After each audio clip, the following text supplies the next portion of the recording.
ugabanye urusaku.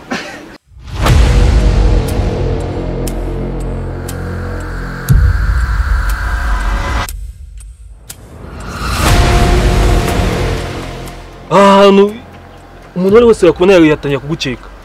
Nubizi ko inama yikuye mu zina ariyo umushumba atangiye kugiraho ikibazo.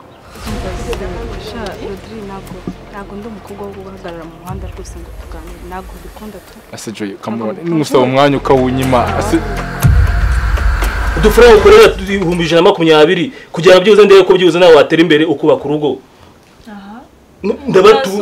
Ndabatunze urebe nkawe wataye so uza kuba hano ndagutunze kuva kurwara kugera ku musatsi.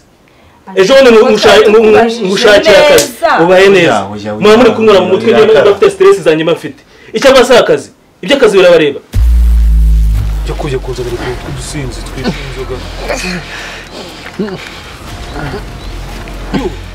nk'ubu muri iki cyo